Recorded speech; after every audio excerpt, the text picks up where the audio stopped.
Hey guys, Living with Marzi here, where we're always working on something. I know in a previous video I mentioned that some of our future content is going to focus on some of the projects we have up at our cabin that we're building.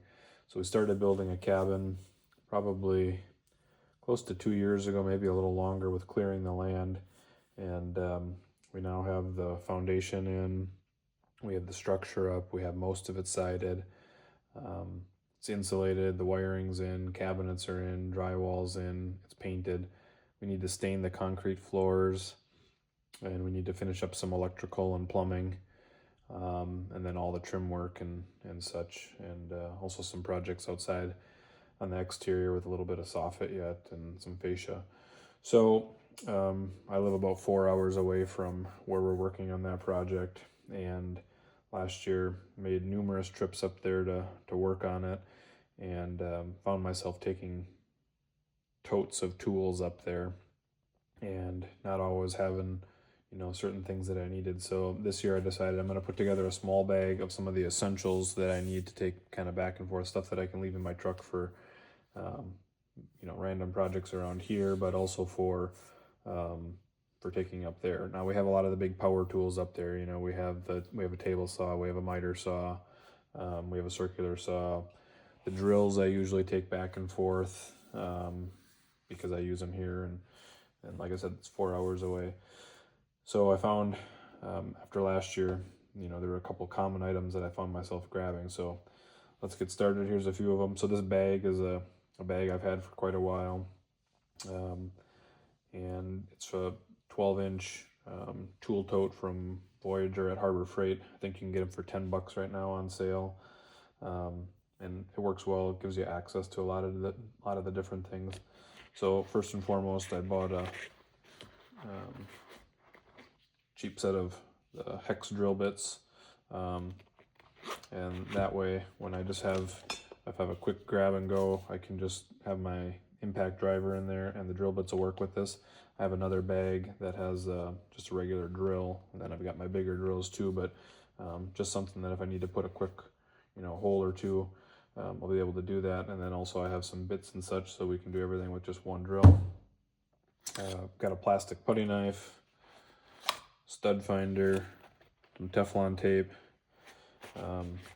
got some of the electrical insulated screwdrivers, another small Phillips head, some markers, these little pry bars, little pocket pry bars. I bought a 3-pack of these the other year, and I pretty much have one now in every toolbox.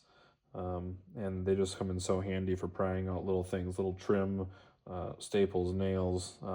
They're great. Not very expensive. Got those off Amazon. Got just a pair of cheap gloves here for grabbing some of the wood with splinters. This is more of a multi-thermostat screwdriver. It's got some of the finer bits here, so flat blade and Phillips, and there's the 2 different sizes on either one of those. We just got done putting the in-floor heat in up there, so I'll have to try to make a video on what we've done with that, and we've already got it hooked up and running, but I can go through and kind of talk about some of the things. It was a good learning experience. Just a simple 6-in-1 screwdriver here, 2 adjustable wrenches. Got these in the metric and standard. Another pencil,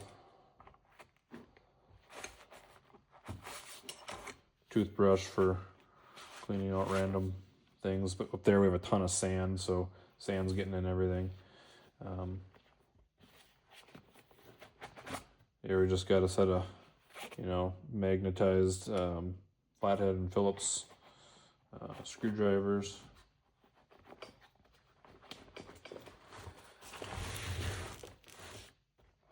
Got a breakable, I don't remember the exact name of these, but one of the utility knives where you can break the ends off here.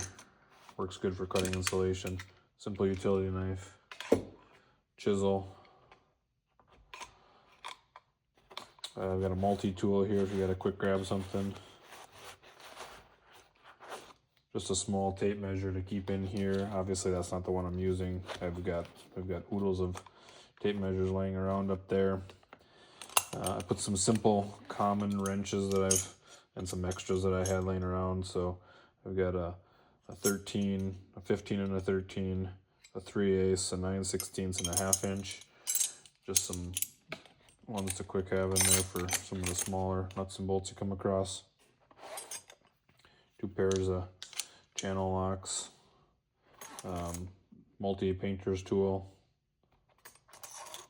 and actually I saw one video where somebody was having a problem with these bags, the bottom of them ripping, and I've had that on previous ones. But what I do is, I'm a cyclist, so I got a bunch of inner tubes laying around. I cut some of the inner tubes, and you wrap a sharp thing like this in here. You can stuff it in there, and it really helps to protect the bottom of the pockets. Lines it well, it's moldable. So that's worked out pretty well so far. Over here, we've just got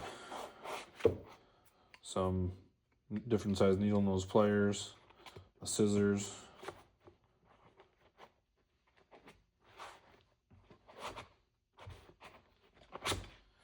a small diagonal cutter, slip joint pliers,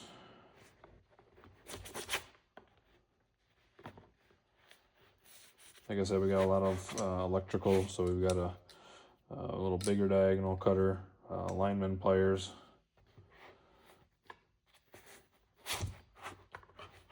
those I actually didn't have last year up there. I was just using regular pliers, and I think this will be a little nicer. We were just working on patching some holes in my daughter's room. She's painting, so threw this extra spackle in there. I'm sure we'll have some nicks and stuff in the drywall up north. We've got a lot of electrical to do, so got a wire stripper in here, some electrical tapes in the bottom there, and a lighter. Different sets of Allen keys. Got a flashlight, just a cheap Harbor Freight one, but does the job. This goes with the drill. This is one of the offsets, or goes on your drill so that you can get into kind of a right angle, more like a 45 degree actually than a right angle. I do have the right angle attachment for it here too. So that I just actually got, so we'll see if that actually works out well. I got the charger for my drill. That's a real slow charger. I do have the faster one. Got some spare batteries for my other light here. And then I do keep this dongle for the car. I have a code reader in my other box that a lot of times I take with me on like our camping trips and such when we're gonna be towing and things like that. So this one doesn't have the cable, just hooks up to the Bluetooth on the car or on the phone. And then this one here, I've got just a tin snips. I've got some of my leftover and spare deep well sockets. Some spare hardware, different wire nuts that we need for hanging pictures and such. Speed square. We have a bunch of those laying up there too. I just took an old wooden hammer that I had and cut down the handle so that it would fit in there. A little better than the stubbies. I have a stubby, but this works out. Keeps it a little bit smaller. I bought some pry bars. These were a pack of these pry bars were on sale recently. So there's 4 different sizes. The cat's paw. And then the little trim removal tools. Like I said, we're going to be getting to doing the trim. I'm sure we'll make a few mistakes along the way, so we'll need to be pulling off some trim. So those should come in handy. A torpedo level. I have an old spare file that I didn't need anymore here. Throw that in there. I got a This is just a cheap battery operated light. You can use it for flashlight, or it's got magnets, you can hang it. We are getting better now. We have the lights in most of the rooms now, so that's a little bit better. Putting in the in-floor heat was a little bit dark because we didn't have the lights hooked up in that closet yet. Some drywall anchors. The cheap Harbor Freight pick set. I actually cut the box, and you can just leave it in there this way so that it doesn't poke you. I've had them in my other toolboxes where these things poke through and poke holes in the bag, so thought I'd give that way a try. And then I've got a ratcheting bit driver here, and all the assorted bits and such that can go with the drill or the impact driver, and also with this. And then I've got the different attachments for the impact so you can hook up the sockets.